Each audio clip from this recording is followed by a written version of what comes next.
Muito bom, né? Irmãos, aqui eu falei para vocês que nós temos esse tema aqui, porque esse praticamente é o tema do capítulo 8 e do capítulo 9. O tema do capítulo 8 e capítulo 9 é o coração generoso.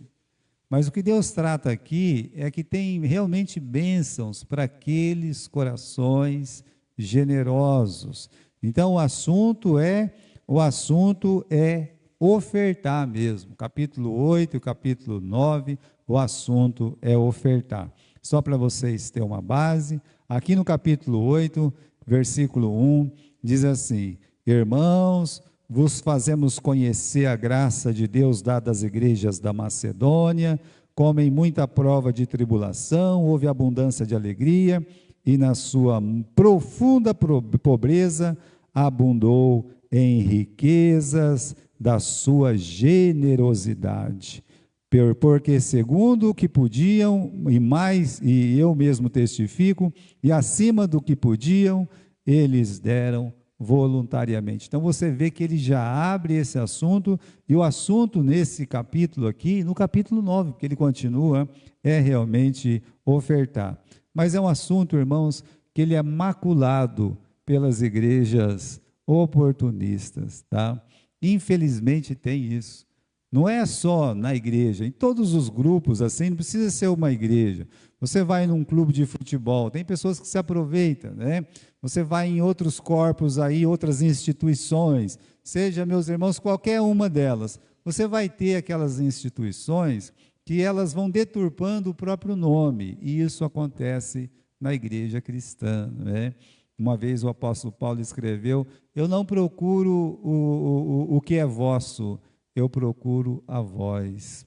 Então, a igreja ela tem que procurar não o que as pessoas têm, mas as pessoas em si. E, infelizmente, a gente tem, né? Um assunto que é tão abençoado por Deus, que é ofertar, vou mostrar para vocês como é um assunto abençoado, ele acaba sendo maculado e assusta as pessoas ficam assim assustadas, né? Tem muitas pessoas que já deixaram de ir na igreja justamente por conta disso, por conta de um mau uso, né, desse tema.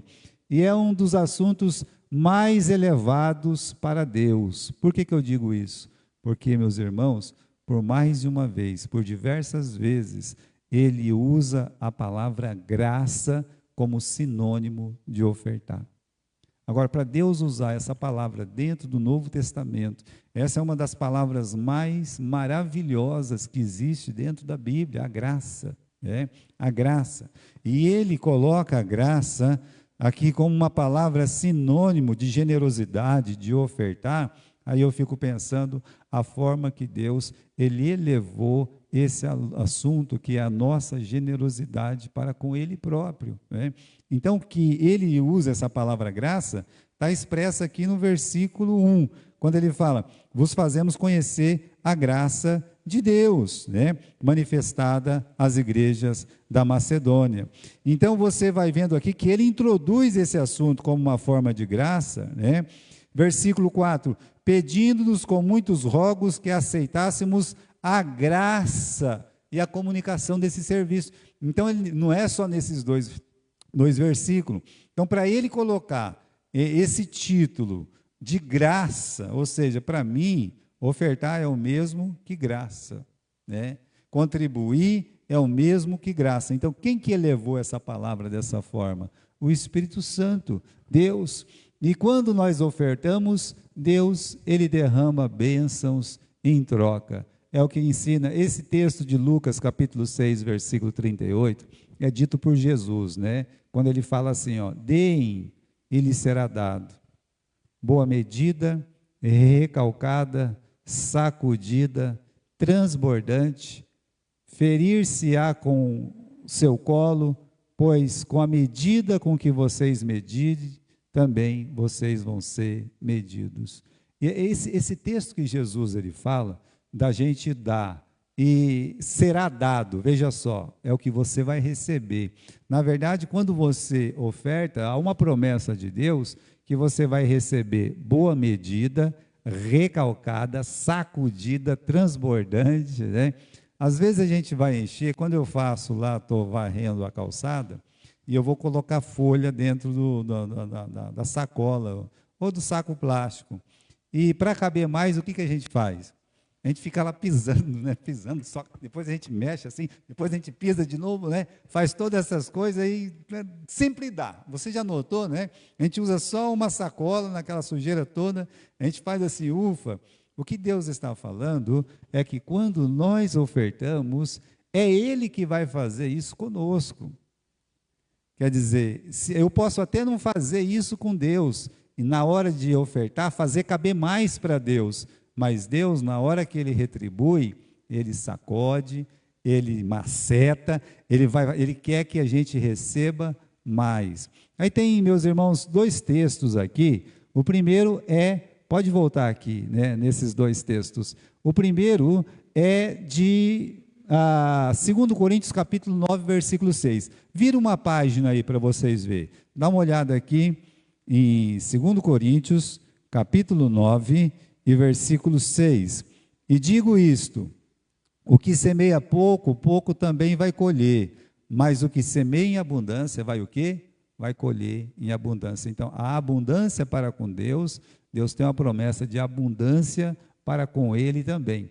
Agora, quando fala de Ruth, capítulo 3, versículo 15, para mim, é uma expressão visível do que Jesus Cristo disse aqui em Lucas 6,38. Porque quando a gente vai lá, e nós podemos ir lá rapidamente, no livro de Ruth, né? Lá no começo de tudo, você tem a história de Ruth, tão linda a história de Ruth, antes do livro de 1 Samuel, e aí ela recebe um presente. Olha aqui no capítulo 3, versículo 15, né? Ela estava lá deitada aos pés de Boaz, ele acorda, ele faz promessas para ela, e no versículo 15 ele diz assim: me dê a capa que você tem sobre ti, e segura. E ela segurou, e ele mediu 6 medidas de cevada, ele expôs em cima, e então ele foi para a cidade. Para mim, essa é a expressão que eu vejo de Lucas 6,38. É o Boaz olhando para aquela jovem e dizendo assim: abre aí, né, a aba aí, que eu quero te presentear. Puxa vida, se ele tivesse dado só uma medida, né, sabe, não ia ter problema nenhum. Ela já ia sair dando pulo de alegria desse tamanho, porque ela era uma boia fria que estava lá, nem boia fria ela podia dizer que era. Né? Por quê? Porque os boia-frias eram aquelas pessoas que estavam trabalhando para o Boaz. Ela estava para pegar o que caía no chão. Se caísse alguma coisa no chão, ela ia lá e pegava, a ponto dele dizer: joga algumas coisinhas aí, né, para ela ter o que pegar. Né? E ela, meus irmãos, agora, ela foi fiel a Deus. Ela pegou as coisinhas dela, ela levou para a sogra dela feliz. E agora, né, a sogra dela vê uma possibilidade de um bom casamento para ela, e ela vai se submete àquela situação, e ele abençoa ela 6 vezes, ou seja, 1 medida, 2 medidas, 3 medidas. Segundo alguns escritores, era mais do que cabia e que ela podia carregar. Por isso, meus irmãos, aqui, quando ofertamos a Deus, Deus derrama bênçãos em troca. Aí sim, né, você pode mudar aqui, né? O princípio é simples: a generosidade em dar resulta numa recompensa maior de Deus. É o que a palavra de Deus diz, é o que explica o apóstolo Paulo no capítulo 8. Se você quer a bênção de Deus e deseja que ela seja derramada, transbordante, abundante, sacudida, completa, então abra as mãos e oferte, porque a promessa é: você dá e ele retribui com mais, né? Quem colhe bastante, aquela pessoa que semeou bastante, vai colher bastante. Tem um outro texto, meus irmãos, que eu queria analisar, antes de realmente ir para o assunto, que é o livro de Atos, capítulo 20, 35. Tem a citação aqui, tá? Que diz assim: há mais alegria em dar do que receber. Aqui nessa tradução está felicidade, né? Tem mais alegria em dar do que receber. Fora do Novo Testamento, uma frase verbalizada, onde nós lemos: Jesus disse, A única que temos é essa. Você não tem outra frase fora dos evangelhos, no Novo Testamento fora dos evangelhos, né? Aí você tem a única frase que tem é citada no livro de Atos, capítulo 20, versículo 35, que é essa: tem mais alegria em dar do que receber. Agora, irmãos, a notícia triste é que muitos cristãos realmente não acreditam nessa declaração de Jesus, né? Que tem mais alegria em dar do que receber. Quando você recebe alguma coisa, pense bem, você se sente bem, você se sente agraciado, você se sente abençoado porque você recebeu. Agora, quando você, no seu coração, você está lá, você encontra uma necessidade, você vê uma necessidade, aí você fica pensando em como suprir aquela necessidade. Vamos dizer que você descobre que tem alguém precisando de alguma coisa, seja material, seja espiritual, mas você descobre, e aí você fica pensando, como é que eu posso ajudar essa pessoa?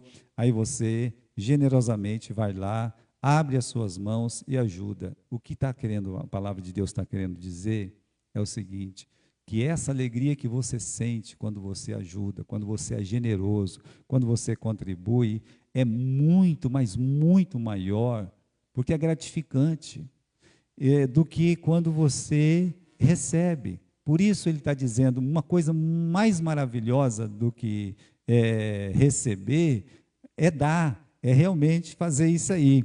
Então, meus irmãos, ofertar é uma questão de fé e de obediência, porque naquele versículo que a gente leu, diz, deem, né? Então é uma questão assim de obediência, mas é uma questão de fé também, porque as pessoas podem simplesmente contribuir e não ser generoso, né? Eu posso contribuir porque eu estou inibido a isso, né? Eu posso contribuir porque fulano contribuiu, eu não quero ficar para trás, né? Eu posso contribuir porque, né, estou lá, eu acho que, né, eu vou fazer uma coisa boa para mim, que eu vou tal, né, eu vou ser abençoado. Então, é um jogo de interesse, mas é uma questão de fé. Não é só uma questão de obediência a Deus, é uma questão de fé. Eu realmente acredito nas promessas de Deus. Eu acredito que Deus tem promessas separadas para corações generosos. Eu creio nisso. Você precisa crer nisso, que Deus, Ele separa bênçãos especiais para corações generosos. Isso acontece muito, meus irmãos, e em toda a Bíblia nós temos muitas histórias sobre isso. Agora, vamos lá, né? É importante notar para onde ia as contribuições. Veja só, porque voltando lá no capítulo 8, o que a gente encontra aqui, né? Uma situação especial para aquela contribuição. Então, na igreja, meus irmãos, a oferta, a contribuição, é como se fosse um Y, né? Vai para dois caminhos, deveria ir para dois caminhos, né? O primeiro caminho, né, não precisa ser o primeiro nessa ordem, mas vamos deixar o outro, né, em segundo, mas não pela ordem de primazia. Primeiramente, para o sustento da obra, contribuíram para que os líderes pudessem ser sustentados enquanto trabalhavam na obra, né? Então, tinha os apóstolos, tinha os profetas, os evangelistas, os pastores, os responsáveis por liderar, servir, trabalhar na igreja.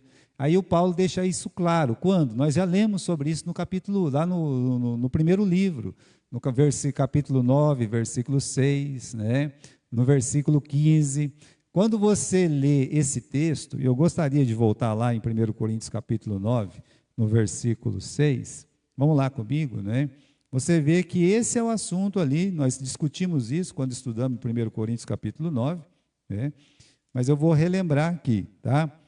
Só eu e Barnabé não temos direito de deixar de trabalhar? Quem jamais luta à sua própria custa? Ou quem planta a vinha e não come do seu fruto? Ou quem apacenta o gado e não se alimenta do leite do gado? Digo isto eu segundo os homens, ou mesmo diz a lei sobre isso? Porque na lei de Moisés está escrito, não feche a boca do boi que trilha o grão. Porventura Deus tem cuidado de bois? Ou não diz certamente por nós, Certamente que por nós está escrito, porque o que lavra deve lavrar com esperança, o que debulha deve debulhar com esperança de ser participante. Se nós semeamos as coisas espirituais, assim muito que de vós recolhamos as carnais. Se outros participam desse poder sobre vós, por que não e mais justamente nós? Mas nós não usamos desse direito. Ele falou assim, é uma coisa dele, né? Só que aqui você vai perceber, meus irmãos, vamos ler esse último versículo, era até o 15, né? Acabei não lendo até o 15. Olha lá, continuando aqui, versículo 14. Assim ordenou também o Senhor, os que anunciam o Evangelho, que vivam do Evangelho. Por isso, as ofertas, primeiro, né, o sustento da obra. Então, a igreja ela tem que aprender a cuidar não só do seu obreiro, mas da obra. E aí, meus irmãos, eu vejo as bênçãos que Deus tem dado financeira para a nossa igreja, são muitas. Eu fico até assim, eu sou suspeito a falar. Eu me lembro que no acampamento do ano passado, teve uma questão lá, eles não gostaram do que eu disse, né? Todos os pastores estavam lá, reunidos e coisa e tal. E aí um dos pastores perguntou, pastor Gilberto, né? Ficamos sabendo que o senhor mandou aquela oferta lá para a igreja meus irmãos de Foz do Iguaçu, coisa assim. Saiu esse assunto, né? Eu queria que o senhor explicasse para a gente, mas de onde que vem esse dinheiro, né? Aí eu expliquei. Falei, olha, a nossa igreja nunca passa a coleta, né? A gente não tem isso lá. A única vez que pega é no culto missionário, que os irmãos deliberadamente, voluntariamente vêm, e é um costume que precede até minha chegada aqui. Quando eu cheguei em 2002, os irmãos já faziam isso, né? Então, me precede isso aí. Agora, eu disse para eles, né? Eu falei assim, olha, o que a gente faz é que a gente coloca nas mãos do Senhor, a gente tem alguns projetos e Deus tem abençoado, mas a gente não pede, eu não fico pedindo, a gente não fica fazendo essas coisas lá e coisa e tal, né? Aí um e outro lá se ofendeu, né? Não, porque a igreja tem que pedir, ele falou alguma coisa assim, né? Mas, tipo assim, eu acredito que eles pediram a minha opinião e alguns não aceitaram a opinião, ou seja, de você deixar que as coisas possam fluir de uma forma bíblica, ou seja, você vai lá, você ensina que os irmãos têm que ter um coração generoso e cabe a cada pessoa fazer a sua parte sem ser inibido, sem que passe um coador na frente de cada um para que ele possa ser inibido. Então, na verdade, era isso aí. E aí, meus irmãos, primeiro, eu acredito que Deus abençoa essa igreja, porque ela tem honrado os compromissos dela com as pessoas, comigo, com o pastor Everton, com a irmã Mariazinha, até esse mês foi com o pastor Epitácio, que agora está lá na cidade em Sydney, lá na Austrália, mas temos alguns outros irmãos missionários, aí você tem toda essa despesa com a obra ainda, que essas combis, a van, elas estão andando, elas estão correndo. Nossa igreja manda um pastor para cuidar do trabalho de mesquita todo sábado. Você tem que ir, você tem que levar, você tem pedágio. A gente faz isso com a igreja lá de Pompeia, é a mesma coisa. Então, a igreja, de uma forma até invisível, porque os irmãos não estão vendo isso, muita coisa acontece, poderia chamar isso de muita despesa, mas Deus tem feito o quê? Deus tem honrado, Deus tem abençoado. Então, se você pensar que aqui tem água, aqui tem luz na casinha, tem água, aqui tem luz, aqui na casa da frente tem água, tem luz na igreja de Morumbi, tem água, tem luz. Aí você vê, pastor, como é que vem tudo isso? Eu não sei. Uma coisa que eu sei é que Deus está fazendo sempre o quê? Suprindo as nossas necessidades.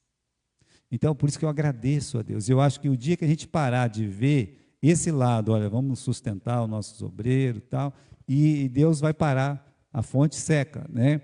Então, esse é o princípio encontrado em Gálatas 6:6, 1 Coríntios 5:17, É um princípio semelhante ao vivido pela nação de Israel, quando ele sustentava o sacerdócio. Então, como Paulo disse, será que Deus está falando isso por causa de boi? Né? Não ata a boca do boi que debulha. Ele está falando isso por causa do boi ou é por causa de nós? É claro que é por causa de nós. Então, ele se inclui. Né? Os que pregam o evangelho, que vivam do evangelho. Agora, isso é uma nota. Né? O outro lado do Yperson, né?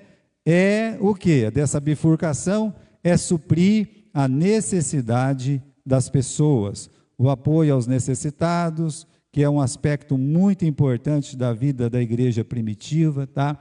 A igreja primitiva, irmãos, principalmente Jerusalém, era composta de pessoas extremamente pobres. Quando estou falando pobres, é porque a igreja recebia muito peregrino, a igreja estava sendo perseguida, alguns tinham suas casas invadidas, tiradas de seus lares, tendo que morar com outras pessoas, ou seja, todo aquele agravamento de milhares e de milhares de irmãos em Jerusalém trouxe um grande empobrecimento, uma necessidade muito, mas muito grande para a igreja.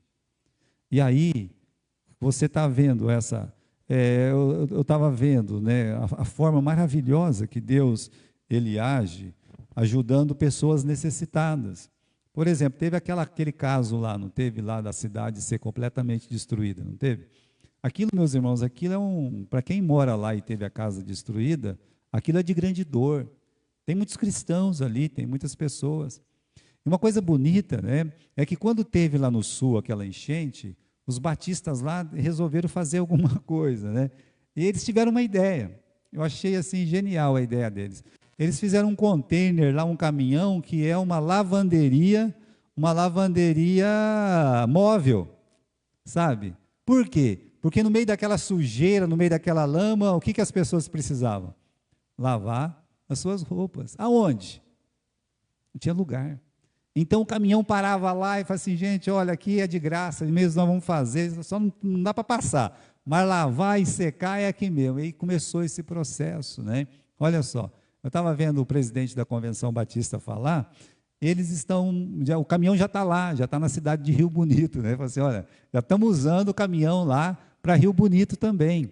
Então, esse tipo de ideia, eu acredito assim, eu vou tentar entrar em contato com eles, para ver como é que a igreja pode ajudar e mandar o quê? Mandar oferta para eles, né? Para quem está trabalhando, para quem está usando o dinheiro para suprir necessidade, né? Então, se a gente tem algum irmão na igreja, está precisando, às vezes, meus irmãos, a pessoa não está precisando de um arroz, de um feijão, não está precisando disso. Às vezes está precisando de pagar uma conta que ele está sem condições. Então, a igreja também é chamada para atender essa necessidade. Então, nesse sentido, você tem o quê? Suprir necessidade de pessoas. Essa é a necessidade do capítulo 8, essa arrecadação, essas ofertas, que está sendo levantada no capítulo 8, capítulo 9, é para ser mandada para os pobres lá de Jerusalém, para aquele pessoal que estava numa pobreza extrema, de uma miséria extrema, e Paulo ele vai levar essa oferta para eles. Então, o capítulo 8 e o capítulo 9 trata desse assunto, tá? E há promessas, tá? Para quem partilha. Vamos para o Salmo 41, do versículo 1 ao 3. Veja lá. Nós temos aqui, né? Bem-aventurado é aquele que atende o pobre. Se você um dia ajudar uma pessoa pobre, você é uma pessoa feliz. Você é uma pessoa feliz. O Senhor o livrará no dia do mal. O Senhor o livrará e o conservará em vida, e será abençoado na terra. E tu não o entregarás à vontade de seus inimigos. O Senhor o sustentará no leito da enfermidade. Tu o restaurarás da sua cama de doença. Eu coloquei algumas coisas em negrito aqui, para vocês verem as promessas, né, daquela pessoa que tem um coração generoso. O Senhor o livra do dia do mal, conservar essa pessoa com vida, abençoado na terra, sustentando ele no leito da enfermidade. Olha, irmãos, corações generosos vão descobrir que Deus é generoso com eles também. Dei e lhe será dado. Uma medida sacudida, recalcada, né? Tá lembrado? Então, Deus, ele tem promessas. Eu acho essa promessa do livro de Salmos, no capítulo 41, eu acho ela maravilhosa. Ela se encaixa dentro do texto aqui que nós temos, né, em 2 Coríntios capítulo 8. Vamos escutar esse outro verso aqui, né? Quem é generoso com o pobre, empresta para quem? Para o Senhor. Onde está isso, pastor? Está aqui em Provérbios 19, 17. Bom, quer saber uma coisa sobre Deus? Ele paga as suas contas, né? Como assim? Está dizendo aqui que quem empresta para o pobre, está emprestando para quem? Não, quem dá para o pobre, empresta para Deus. Então, para uma pessoa pobre, humilde, não adianta você falar que você vai emprestar. Você já tem que fazer o quê? Você tem que contribuir, você tem que ser generoso, você tem que doar mesmo, acabou, né? Então, se você está doando para o pobre, na verdade você está falando, puxa vida, nunca mais eu vou ver. Não, não, calma lá, a palavra de Deus não está dizendo isso. A palavra de Deus está dizendo que quando você doa para o pobre, você empresta para quem? Para Deus. É como assim, calma lá, você fez uma doação para o pobre? Ei, fez, tá, Deus coloca lá na conta dele lá, né? Olha, é um empréstimo, ele emprestou para mim. Então, a palavra de Deus está dizendo que Deus, ele paga todas as suas contas. Deus paga as suas contas. Você não vai se arrepender de ter um coração generoso. Ele vai recompensar você pela sua boa ação, né? Cada vez que você dá a alguém necessitado, Deus o recompensa. Quem fecha os ouvidos ao clamor do pobre, também clamará e não será atendido. Então, quando nós fechamos o ouvido, nossas mãos, o nosso coração para o pobre, também a nossa mão, o nosso coração, ele acaba se fechando.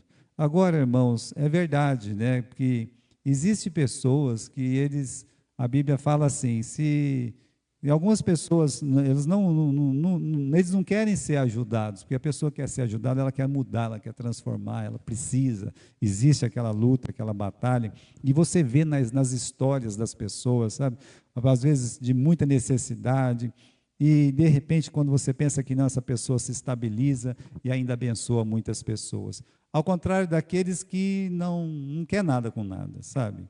Então, tem conselhos no livro de Tessalonicenses para tratar desse assunto também. E um dia nós vamos chegar lá, né? Mas o importante é que, sim, se a gente vai ajudar, se a gente vai contribuir, a gente não tem que ficar perguntando exatamente para quem que é, se aquela pessoa merece ou não, porque merecer, eu também não mereço, né? Eu já fui ajudado, irmãos, e assim, de uma forma rica, abençoada. Quando eu comecei o meu ministério lá em Galho, eu me lembro que eu ganhava meio salário mínimo da igreja. Não é que eu ganhava, é o que a igreja podia pagar. Era tudo que a igreja podia pagar. Aí eu resolvi casar, né? Mas casar com meio salário mínimo, né? Né? Mas isso era, sim, para mim não ia ter problema nenhum, porque eu já vivia com aquilo, eu achava que quem casava comigo tinha que viver com o que eu vivia, né? Então tá tudo bem. Aí, pouco tempo depois, eu ia para a mesquita, né? Toda segunda-feira, a igreja de Garça ajudava. Mas eu vinha para cá. E aqui, meus irmãos, aqui tinha alguns irmãozinhos só, que era a irmã Helena, a irmã Noêmia, a irmã Mariazinha, família do irmão Alcides. A irmã Mariazinha lembra desse tempo aí. E eles me davam uma oferta, né? Eu vinha com o meu carro lá de Galho, eu vinha 2 vezes por semana, né? Mas eu me lembro de um caso que ficou assim marcado da minha cabeça, assim, sabe? Um caso muito, que eu acho que é importante contar para vocês.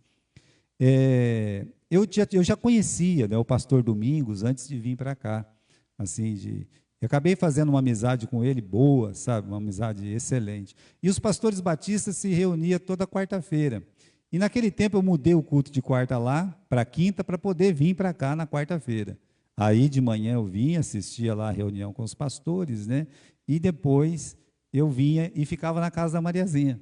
Mariazinha vai lembrar desse tempo aí. Então primeiro eu ia. Era 8 horas da manhã, eu estava lá na primeira igreja, né? Ia lá, tal, tinha um corcelzinho velho, né? Parava lá. Só que teve um dia, eu falei, não vai dar para ir. Ou eu coloco a gasolina no carro, ou eu compro as coisas aqui em casa, eu não sei o que vai acontecer, né? Estava ali pensando. Se eu não for hoje, né, estava um tempo meio ruim, assim, meio de chuva também. Falei, ô, que momento bom para dar uma desculpa para não ir, né? Assim, eu não preciso ir, sabe? Mas aí, sabe, estava lá dormindo de um dia para o outro, acordei com aquele peso, falei assim, mas a Mariazinha vai estar me esperando, tadinha, ela espera. E ela fazia um almoço tão gostoso, né? Eu falei, está na hora de eu ir, né? Aí eu saí, eu me lembro que eu passei no posto de gasolina, assim, com uma dor no coração, sabe? É o que eu tinha, né? Eu fui lá, abasteci aquele carro e vim, né? E aí, meus irmãos, pensei, né? Eu vou fazer isso porque é o meu trabalho. Eu tenho, né? Nunca deixei de fazer o meu trabalho. Não é agora que eu vou deixar de fazer. Mas eu cheguei na primeira igreja, aí teve lá aquele momento com os pastores e coisa e tal. Aí o pastor Domingos olhou para mim e disse assim: Pastor Gilberto, a Anice já te viu? Eu digo, não, a Anice era a secretária que tinha lá. Pois é, pastor Gilberto, o senhor está indo embora, olha, tem uns negócios para o senhor pegar lá, né, na igreja lá, né, que era uma secretaria que ficava ali na 9 de julho antes. Aí eu peguei, né, eu falei, que será que esse negócio que eu tenho que pegar lá? Meus irmãos, eu nunca ganhei uma cesta que fosse tão abundante, sabe? Aí ela me olhou assim e falou assim, ai, pastor, o senhor me perdoa, eu nem fui ainda. E ainda foi lá, teve que ir lá no açougue, comprar umas carnes, um frango, umas coisas assim. Eu falei, eu tô famoso aqui, né? Meus irmãos, aí eu me lembrei, né? Eu falei assim, puxa vida, como é importante a gente fazer a obra de Deus e confiar. Hoje, com a graça de Deus, eu não tenho necessidade nenhuma, sabe? Mas eu me lembro que lá atrás, alguém me ajudou na minha necessidade. E por isso, assim, né, eu tenho muita estima com o pastor Domingos, com a igreja lá, né, o pastor Vinícius também, mas tem essa questão com o pastor Domingos. Assim, uma vez eu vi lá no seminário alguém falando uma coisa do pastor Domingos, e eu pensei assim, ele não deveria falar isso, ele não é isso, não, né? Falando assim, né, tipo que é muito duro, muito miserável. Não, isso não é verdade, né? Então, irmãos, veja, eu acredito que Deus abençoou muito o pastor Domingos também, sabe? Muito, muito e muito. Aqueles sonhos malucos que ele tinha, está acontecendo tudo. Esse negócio dele levar a igreja para longe, não sei o que e tal, esse é um sonho, tudo que ele tinha na cabeça dele, tudo coisa maluca. Mas Deus tem abençoado ele. Então, eu estou contando isso, meus irmãos, por conta disso, que quem é generoso vai emprestar para quem? Vai emprestar para o Senhor. Então, não esqueça disso, que você, com o coração generoso, Deus vai te abençoar por esse seu coração generoso. Então, vamos aqui, direto no assunto, no capítulo 8, né? Não vamos a muitas delongas aqui, mas o que motivou aqueles irmãos, né? O exemplo das ofertas da igreja da Macedônia. O que motivou eles a ajudar? Estão ajudando porque eles são bonzinhos. Não. É filantropia, pastor? Também não. É coração humano? Também não. É porque é uma afetividade? Também não é isso. O apóstolo Paulo explica, né? É uma coisa muito diferente dessas ofertas televisivas que a gente vê, né? Você tem que ofertar e coisa e tal. Não. O que motivou os irmãos da Macedônia a serem generosos? Paulo diz que foi a graça de Deus. Ou seja, graça é um favor imerecido. Não estava nem neles assim. Deus colocou no coração deles fazer aquela obra de generosidade em relação aos irmãos de Jerusalém. Uma coisa que veio de Deus. Então, irmãos, a oferta verdadeira, a contribuição, a generosidade é aquela que vem dos céus, passa por nós e vai chegar até a necessidade que precisa ser atendida. Então, o que motivou foi a graça de Deus. Por isso, no capítulo 8 aí de 2 Coríntios, vamos lá, né? 2 Coríntios capítulo 8, Paulo diz, fazemos conhecer a graça de Deus. Versículo 4, pedindo com muitos rogos que aceitássemos a graça e a comunicação deste serviço que se fazia para com os santos. Então, o que motivou eles a ajudar? Foi a graça de Deus operando nos seus corações. Essa aí, meus irmãos, é um motivo que deve nos levar a cada vez nos levar ao gasofilácio. Agora, continuando, né? A generosidade, ela transcende circunstâncias difíceis. Por exemplo, aqui no versículo 2, quando ele fala assim: houve prova de muita tribulação, e na sua profunda pobreza, você vê o quê?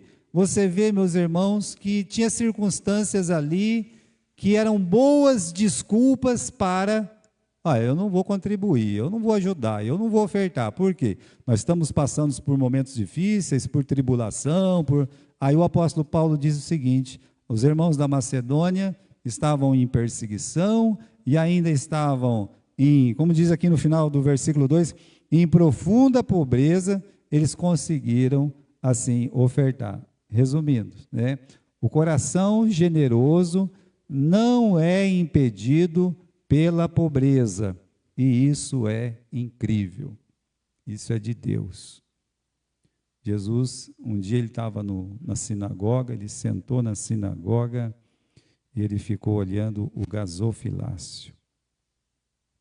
Por que ele fez isso? Porque ele é Deus.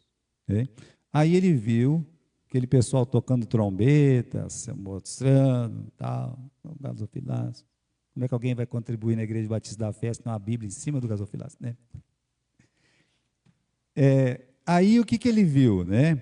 Ele olhou e viu que uma moedinha, uma viúva muito pobre foi lá e colocou 2 moedinhas, 2 quadrantes. Aí ele olhou e disse: essa deu mais do que todos. Como assim? Ela deu tudo que ela tinha. É isso. Para aqueles outros lá era mais fácil fazer oferta, mas para aquela mulher era muito difícil fazer a oferta. E aí que eu enquadro, meus irmãos, aqui, né? Por quê? Que a generosidade, ela transcende, ela ultrapassa as circunstâncias difíceis. No caso dos macedônios, não foi impedido pela pobreza deles. Outra coisa, né? Suas doações foram feitas de que forma, né? De forma alegre, com alegria mesmo, sabe? Eu sou pressionado, eu sou obrigado, se eu não fizer isso, Deus não vai me abençoar. Não. Há uma alegria. Veja o versículo 2. Houve abundância da sua alegria. Mas olha o capítulo 9 e o versículo 7, que diz assim: cada um contribua segundo propôs no coração, não com tristeza ou por necessidade, porque Deus ama quem dá com alegria. Então, irmãos, essa alegria, a palavra liberalidade, como ela é usada aqui no capítulo 8, é praticamente a motivação da alegria, né? Então, você já teve a alegria de participar em alguma coisa, né? Pois bem, essa é a alegria dos macedônios em participar da ajuda aos santos. Às vezes a pessoa tem aquela alegria de participar de alguma coisa. Às vezes aquelas pessoas quietas, às vezes você coloca ela num grupo. Imagine os jovens aqui, estão participando de uma competição, sabe, de uma gincana, e eles ganham, um grupo ganha. Como é que eles ficam?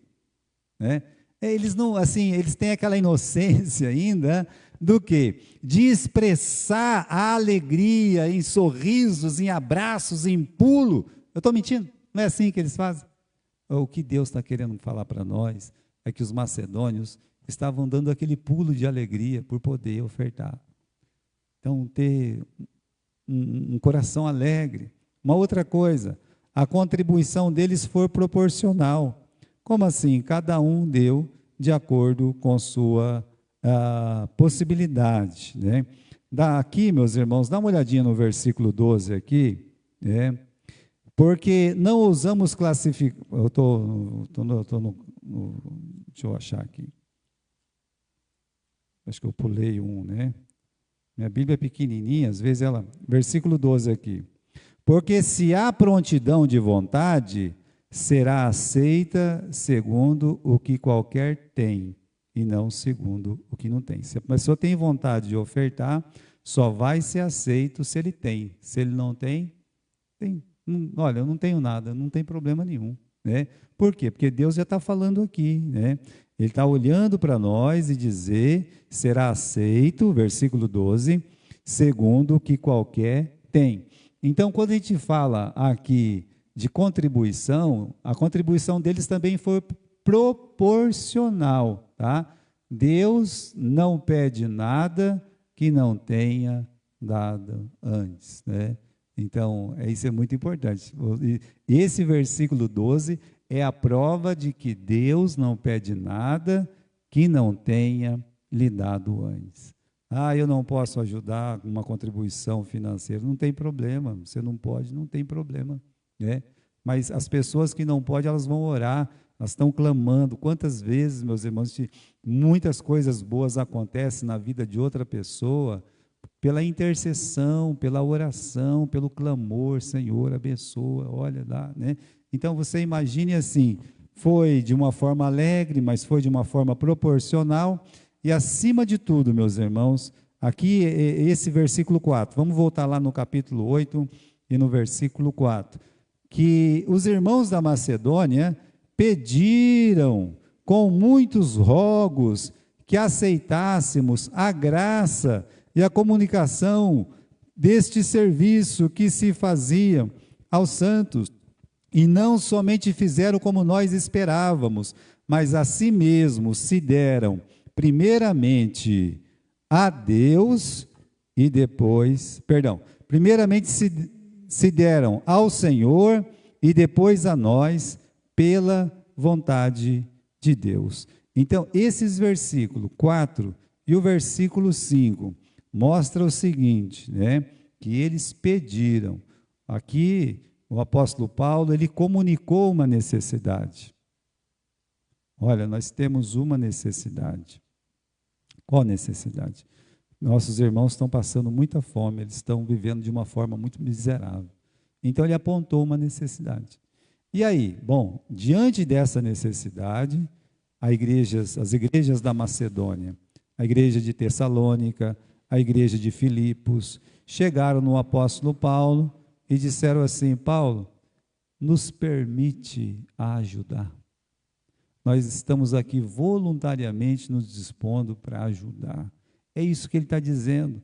Mas aí tem uma outra coisa. Ser voluntário, existe uma ordem na voluntariedade. Até para ser voluntário, você tem que respeitar uma ordem. As pessoas não gostam de respeitar a ordem. Na igreja, então, piorou. Elas acham que não precisa. Mas olha o que o apóstolo Paulo diz. Primeiramente, eles se deram para quem? Para quem? No versículo 5? Para quem que eles estão se dando? Para Deus. Então, aquela oferta, primeiramente, antes de chegar lá naqueles judeus, estava sendo dada para quem? Para Deus. Senhor, eu estou aqui ofertando para o Senhor. Vai chegar nos nossos irmãos lá, mas eu estou ofertando para o Senhor. E aí, depois a nós. Então, veja só, uma pessoa, eu fico pensando no trabalho de uma pessoa na igreja. Se ele estiver fazendo por ele, ou se ele estiver fazendo, né, porque para alguém da igreja, o trabalho não vai continuar, não tem jeito de continuar. Por quê? Porque está sendo para ele ou para alguém. Tanto ele quanto alguém pode desanimar. Agora, quando é feito para o Senhor, aí é diferente. Então, primeiramente, a gente vai se dar ao Senhor e depois a Deus, né? Jamais um pastor deve pedir ofertas. O motivo é que Deus sempre tem os seus voluntários. O serviço cristão é essencialmente voluntário, onde os crentes doam o seu tempo, a sua energia, que é os seus esforços, e o seu dinheiro. Mas o pastor, ele tem que ensinar. Essa coisa de pedir, de ficar falando, isso aí, meus irmãos, eu nunca fiz isso, né? Eu ensino a palavra de Deus como estou ensinando. Aqui é um ensinamento a respeito das bênçãos da generosidade. É diferente, né? Então, vamos terminar aqui no versículo 11. Vamos voltar lá no versículo 11 do capítulo 8, porque o apóstolo Paulo ele cita uma frase aqui que eu achei muito interessante, né?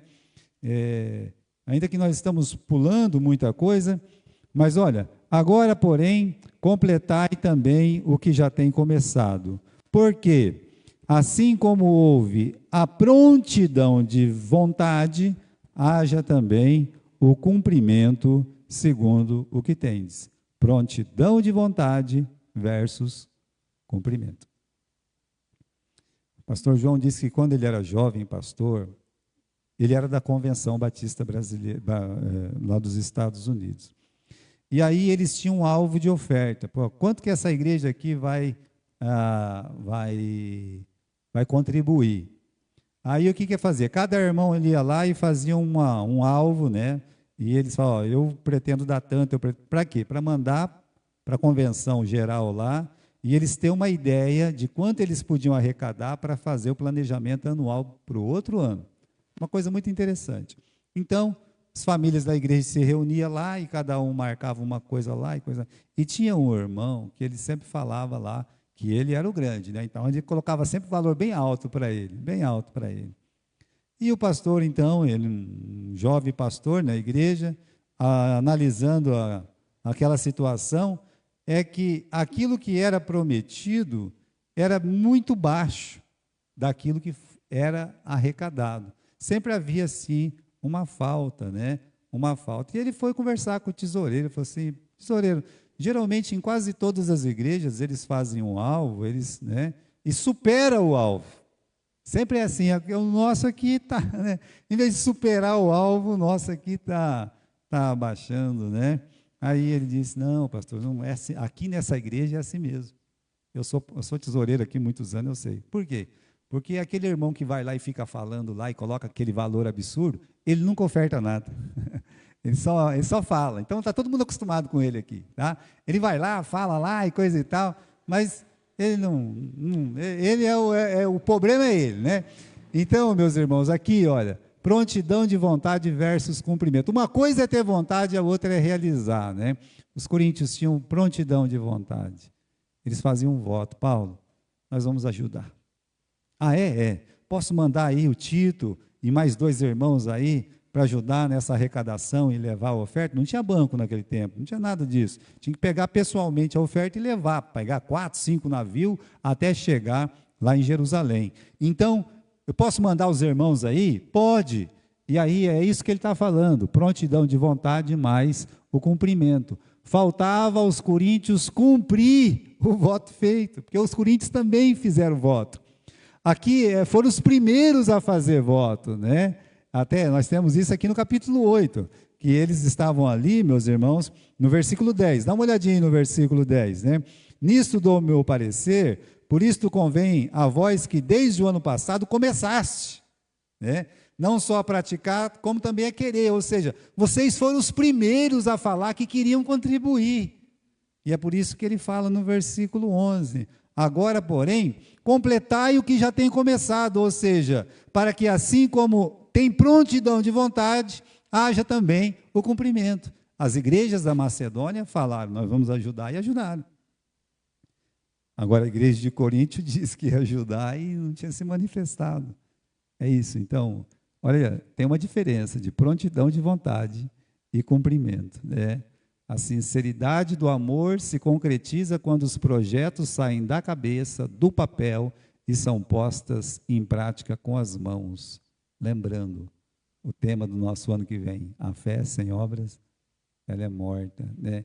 Então, aquilo que você está na sua cabeça de contribuir, de ajudar, uma coisa é aquele desejo, aquela vontade, outra coisa é se materializar essa bênção, essa graça. Agora, irmãos, mexer com dinheiro não é fácil. Final aí, olha lá, gestão com integridade. No final, no versículo 16 em diante, o apóstolo Paulo fala que foi escolhido 3 pessoas para ir nas igrejas e receber aquele dinheiro. e levar esse dinheiro, então, junto com Paulo e outros irmãos para Jerusalém. Você tem aqui, 3 irmãos foi escolhido. Um era o Tito. Do Tito, o próprio Paulo fala no versículo 23, ele é meu companheiro, cooperador para convosco, né? Então, é uma pessoa extremamente conhecida. O outro, um cujo louvor no Evangelho está espalhado em todas as igrejas. O segundo candidato a ajudar na arrecadação era uma pessoa cujo louvor no Evangelho está espalhado em todas as igrejas. O terceiro, com eles enviamos também outro irmão, o qual muitas vezes, em muitas coisas, já experimentamos ser diligente. Então o apóstolo Paulo não mandou uma pessoa sozinha. Uma pessoa sozinha não pode mexer com o dinheiro da igreja. Por quê? O apóstolo Paulo vai explicar para a gente no versículo 20. Mas o apóstolo Paulo pegou o Tito, pegou quem mais? Um desconhecido de nome, né? O terceiro também. Só que esses 3, meus irmãos, eram pessoas extremamente experimentadas, não mandou qualquer um. Porque mexer com o dinheiro dos outros, desculpa falar, mas não pode ser qualquer um, né? Então, por que tanto cuidado com o dinheiro? Evitar comentários maliciosos. Versículo 20, evitando isto que alguém nos vitupere por esta abundância que por nós é ministrada. Olha, eu estou mandando 3 pessoas porque eu não quero ouvir conversa que eu estou pegando esse dinheiro, ou que é o Tito que está pegando esse dinheiro. A gente está mostrando integridade. Então, há tantos escândalos, fortunas doadas, igrejas e ministérios, que nunca foi contabilizado, meus irmãos. E acontece, é o que eu falei para vocês, é um assunto abençoado que tem sido maculado, tem sido manchado. Aí quando você vê que tem um irmão sofrendo ali, e ele contribui, aí o pastor praticamente morando sabe assim, num lugar mais caro, rico da cidade, ostentando a miséria dos pobres da sua igreja, eu não concordo com isso. Não aceitaria isso, jamais. Então, Paulo está dizendo, é preciso ter integridade com o dinheiro, né? Em alguns casos tem pessoas que roubam o dinheiro da igreja mesmo, já aconteceu muitas vezes isso. No negócio de dinheiro ou qualquer outro, o lema é: procuramos o que é honesto, não só diante do Senhor, mas também dos homens. É isso, é por isso que ele escolhe 3 irmãos, para que pela boca de 2 e 3 testemunhas, Jesus foi ressuscitar, tinha 2 testemunhas, lembra disso? 2 testemunhas, Quando Jesus subiu ao céu, testemunha, por quê? Sempre tem que ter testemunhas. Agora nós vamos continuar esse assunto semana que vem no capítulo 9, tá?